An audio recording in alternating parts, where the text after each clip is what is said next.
Sobat Osagri, kembali lagi bersama kita di obrolan seputar agribisnis. Pada kesempatan kali ini kita kedatangan bintang tamu yang sangat spesial. Bintang tamu ini sudah sangat dikenal di dunia agribisnis Indonesia. Boleh kita perkenalkan?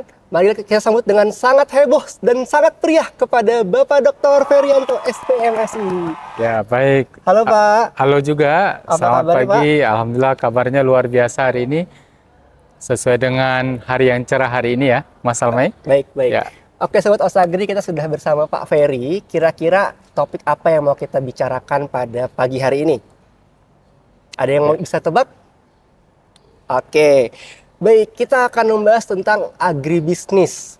Mungkin banyak di benak teman-teman Sobat Osagri semua yang agak bingung agribisnis itu apa. Nah, dalam podcast kali ini kita akan mengulik semuanya secara lengkap dan menelusurinya dengan lebih detail dengan narasumber kita bersama Pak Dr. Ferianto. Ya.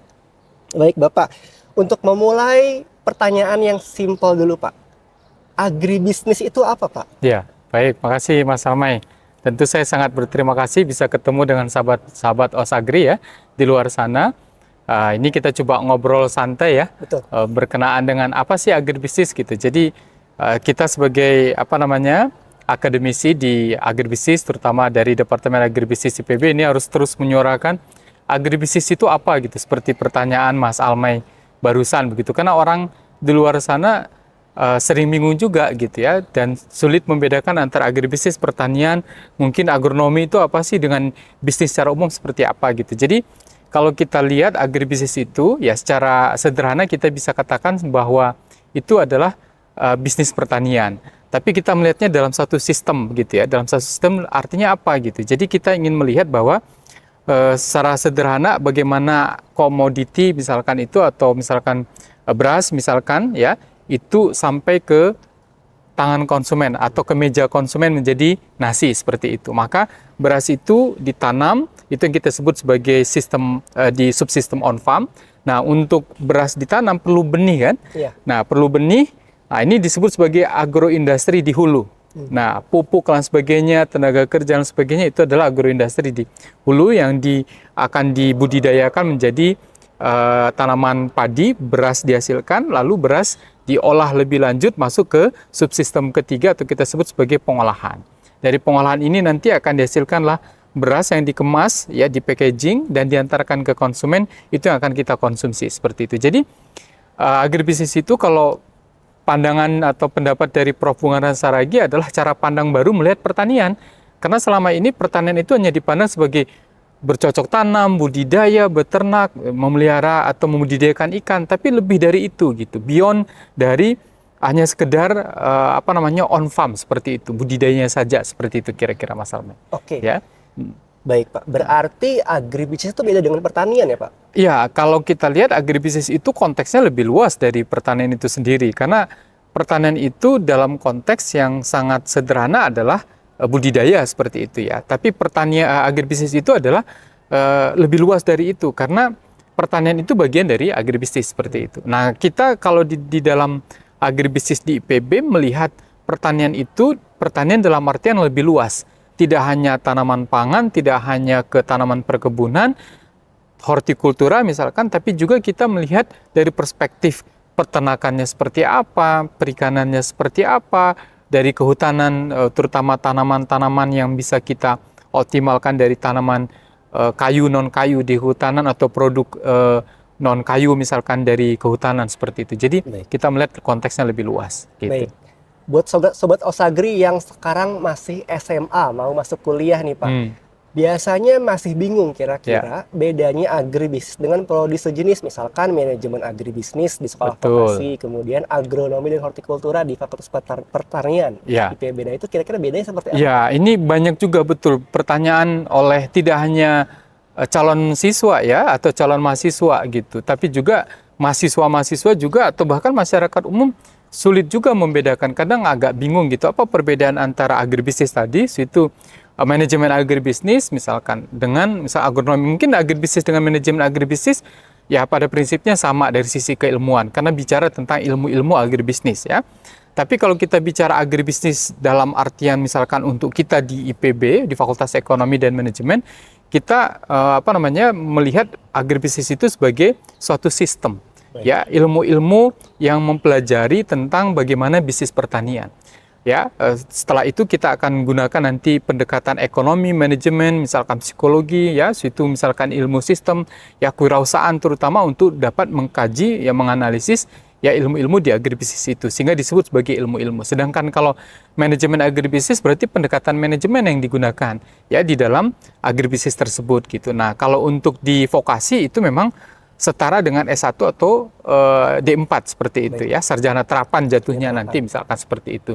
Sedangkan untuk agronomi tentu berbeda ya. Nanti ada tulisan yang menarik yang ditulis oleh Prof Ahmad Suryana yang membedakan, yang menjelaskan apa sih agribisnis, apa agronomi itu gitu ya. Agronomi itu lebih kepada budidaya, bercocok tanam seperti itu. Tapi kalau agribisnis itu lebih kepada bagaimana kita melihat bisnis pertanian dari hulu ke hilir begitu, Mas Alme.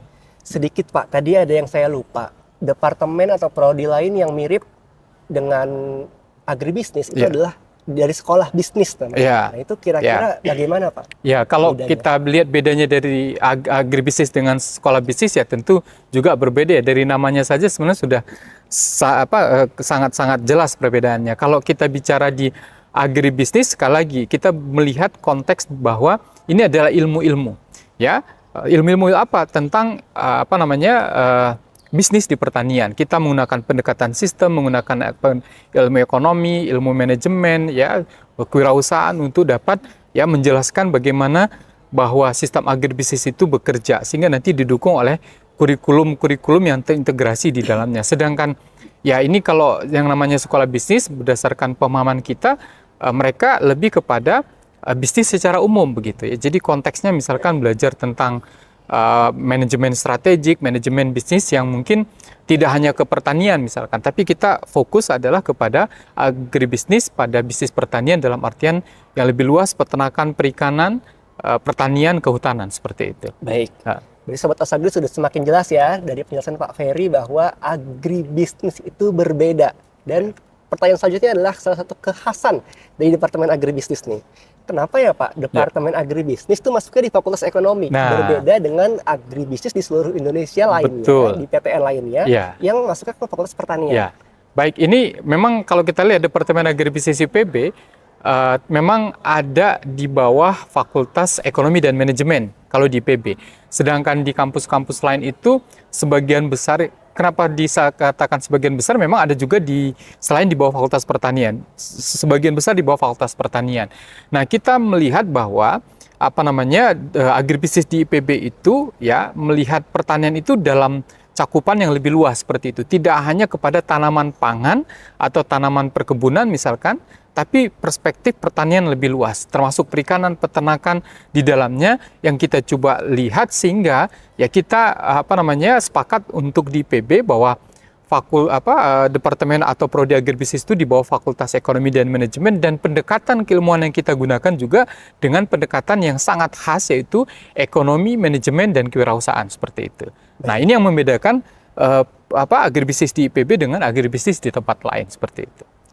Oke, jelas ya Sobat Osagri ya, kenapa agribisnis atau AGB IPB berada di naungan Fakultas Ekonomi dan Manajemen, bukan di Fakultas Pertanian. Ya, mungkin satu lagi Mas Alme, yang menjadi ciri khas kita itu adalah bahwa mungkin adik-adik di luar sana melihat bahwa kalau masuk IPB itu terutama salah satunya agribisnis itu, wah ini nanti urusannya nanti kalau banyakkan di lapangan cangkul-mencangkul seperti itu. Ya mungkin paradigma sudah mulai dirubah bahwa IPB ini beyond dari pertanian itu sendiri begitu, termasuk agribisnis ya. Karena apa? Karena kita melihat dari konteks ya mungkin lebih ke off-farm-nya seperti itu. Bagaimana bisnis pertanian berkembang, bagaimana sistem agribisnis itu mendukung aktivitas pertanian dalam artian luas seperti itu. Tapi kalau teman-teman lain memang masih belajar ke ke teknis budidaya misalkan seperti itu. Tapi apakah teman-teman agribisnis tidak akan belajar itu? Ya bisa saja belajar itu, nanti mengambil pendalaman misalkan di prodi agronomi, di prodi di peternakan, perikanan dan sebagainya, misalkan seperti itu di IPB. Oke, baik Pak. Selanjutnya Sobat Osagri penasaran nih Pak, profil lulusan dari Departemen Agribisnis itu apa aja sih, Pak? Ya, ini yang mungkin memang harus diketahui ya. Karena kalau kita ingin misalkan masuk atau ingin mendaftar ke dalam satu program studi, kita harus tahu nih, kalau saya nanti masuk situ lulus mau jadi apa nih? Nah, Betul.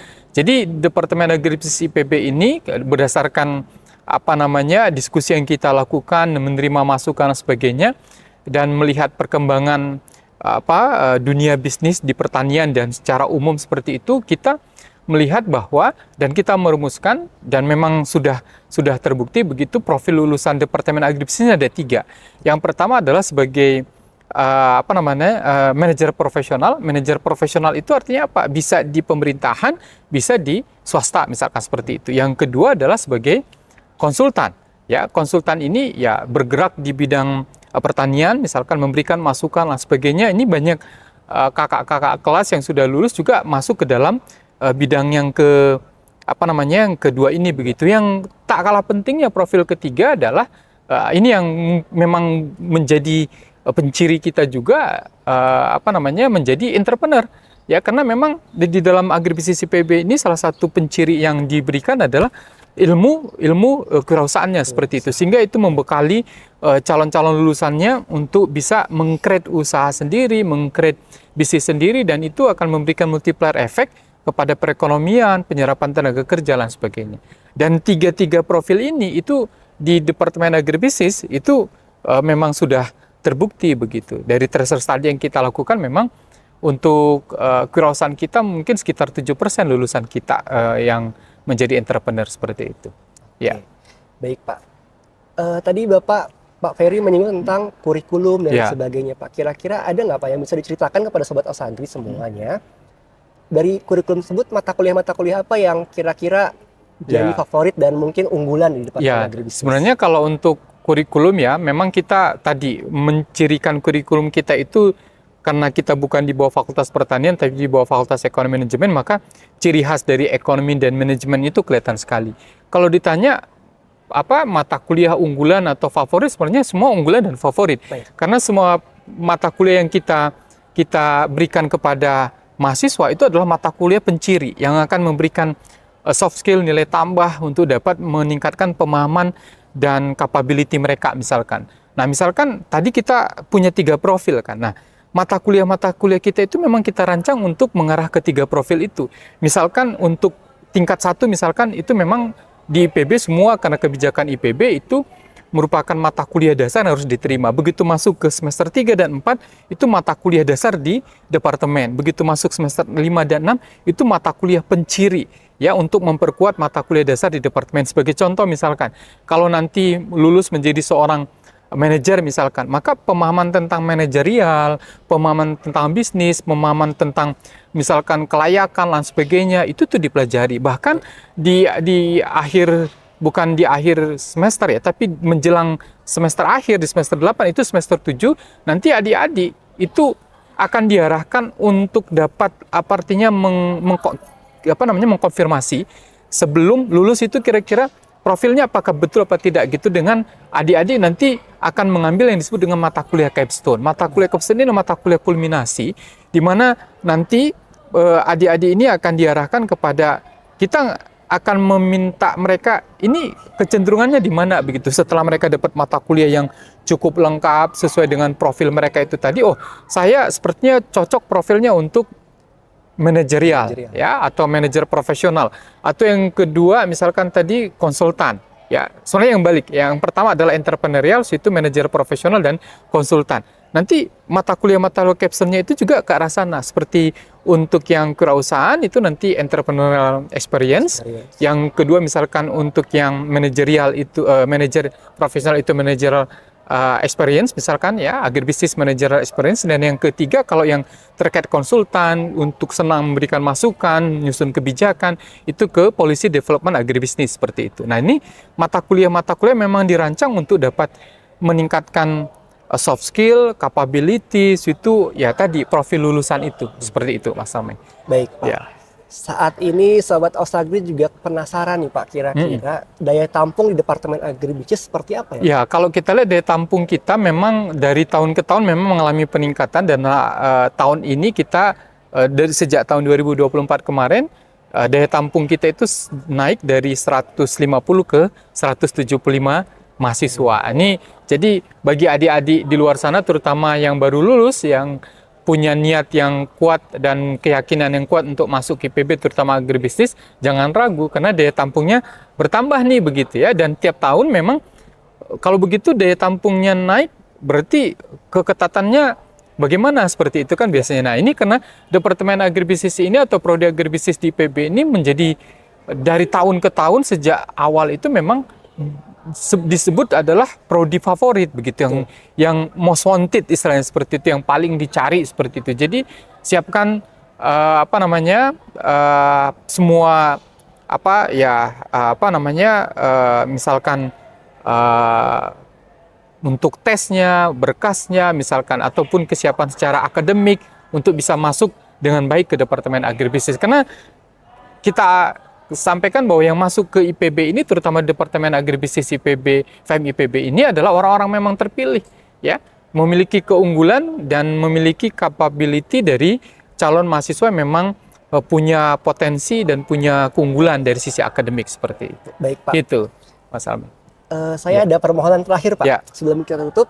Untuk Sobat Osagri nih Pak, mungkin masih ada yang ragu-ragu atau yang masih bingung mau pilih-pilih. Ini boleh nggak Pak diyakinkan mengapa Sobat Osagri ini perlu kuliah di Departemen Agribisnis IPB? Baik, tapi kalau tadi diikutin dari awal ya, yang namanya Departemen Agribisnis, ya di bawahnya ada Prodi S1 Agribisnis, ada Prodi S2 Agribisnis, ada Prodi S3 Agribisnis, seperti itu. Sebenarnya sudah kelihatan keunggulan-keunggulan yang dimiliki di Departemen Agribisnis, terutama untuk yang program satunya apa saja gitu. Tadi dari sisi kurikulum. Kurikulum kita walaupun kita di bawah Fakultas Ekonomi dan Manajemen ya, ini buat teman-teman di luar sana, tapi menjadi benchmark ya, menjadi acuan, menjadi trendsetter untuk prodi lain yang ada di bawah Fakultas Pertanian gitu. Nah, jadi kurikulum kita ini menjadi kurikulum acuan gitu. Bahkan kita saja sudah diacu gitu ya. Jadi ya mari kuliah di tempat yang memang menjadi acuannya misalkan seperti itu. Yang kedua adalah tadi profil lulusan yang ditawarkan itu adalah profil yang memang dibutuhkan di dunia usaha dan dunia industri gitu. Jadi itu artinya apa? Bahwa dari research study yang kita lakukan juga bahwa jumlah lulusan kita itu hampir bisa dikatakan begitu selesai ya sekitar 80%, kurang dari 3 bulan sudah diterima di pekerjaan gitu ya, apakah di pemerintahan sebagai PNS, konsultan ataupun sebagai manajer profesional misalkan seperti itu, ataupun ya kalau entrepreneur sudah jelas, bahkan banyak kakak-kakak kelas Anda ya itu yang belum lulus sudah merintis usaha dan sekarang usahanya berkembang. Yang ketiga, kita sudah terakreditasi ya BAN PT unggul seperti itu. Jadi akreditasi itu adalah bentuk pengakuan kurikulum yang memang secara jaminan mutu sudah terjamin misalkan seperti itu kualitasnya ya. Di samping itu juga kita sedang menyiapkan akreditasi internasional gitu ya. Yang keempat ya ini tadi bahwa prodi agribisnis ini menjadi prodi yang banyak dicari oleh mahasiswa-mahasiswa atau calon mahasiswa misalkan seperti itu. Kenapa? Karena tadi kurikulum, staf pengajarnya juga memiliki kompetensi dan kualifikasi karena lulusan dalam dan luar negeri, bahkan beberapa dosen-dosen ya, seperti kita ketahui memiliki jabatan publik sebagai wakil menteri, sebagai direktur di BUMN, sebagai menteri bahkan, sehingga ya pengalaman-pengalaman itu diberikan kepada mahasiswa, sehingga mahasiswa itu ketika di kelas seolah-olah ya mendengarkan praktek langsung begitu. Jadi teorinya seperti ini, prakteknya seperti ini, itu jadi suatu hal yang jarang kita dapat mungkin dalam satu paket misalkan. Di samping kalau kita lihat adalah keunggulan-keunggulan lain misalkan bahwa ya dari sisi misalkan metode pembelajaran yang kita lakukan sudah mengarah kepada student center learning, di mana problem listening, situ metode kolaboratif dan sebagainya. Seperti itu kan menjadi keunggulan-keunggulan yang akan mengasah kemampuan soft skill dalam hal menyampaikan pendapat, public speaking, situ berpikir analitis, dan situ kemampuan literasi teknologi dan digitalnya, ya, situ kemampuan metode kuantitatif yang kita tawarkan, itu menjadi keunggulan-keunggulan yang kita harapkan, dan itu memang terbukti ya. Mungkin kalau lebih yakin nanti masuk ke Departemen Agribisnis atau tanya saudara-saudaranya yang lulusan dari Departemen Agribisnis IPB ya, bahwa program studi ini adalah program studi yang diunggulkan, yang dicari di Indonesia seperti itu. Mudah-mudahan ya niat Anda untuk masuk ke IPB itu dimudahkan menjadi mahasiswa IPB sebenarnya untuk tahun 2025 dan tahun-tahun berikutnya seperti itu. Kami tunggu di Departemen Agribisnis FEM IPB ya, tetap semangat ya, bulatkan tekad untuk bisa meraih yang terbaik untuk masa depan lebih baik melalui dan dengan prodi Departemen Agribisnis. AGB, Growing the Future. Wih, keren banget Sobat Osagri ya. Tadi dari Pak Ferianto selaku Sekretaris Departemen dari Departemen Agribisnis. Jadi Pak Ferry, terima kasih Pak sudah Sama-sama Mas waktunya, Amai. Pak. Nanti kita sama-sama lihat bagaimana Sobat Osagri ini memilih, apakah memilih Departemen Agribisnis sebagai departemen pilihannya. Oke Sobat Osagri, kita sudah sampai di akhir acara. Terima kasih telah menyaksikan hingga akhir. Dan saya tutup dengan kita sama-sama bergayanya Osagri lagi, Pak. Oke, baik, siap. Oke, Sobat Osagri, terima kasih telah menonton. Kembali lagi di obrolan seputar agribisnis. Agribisnis sore. Dadah.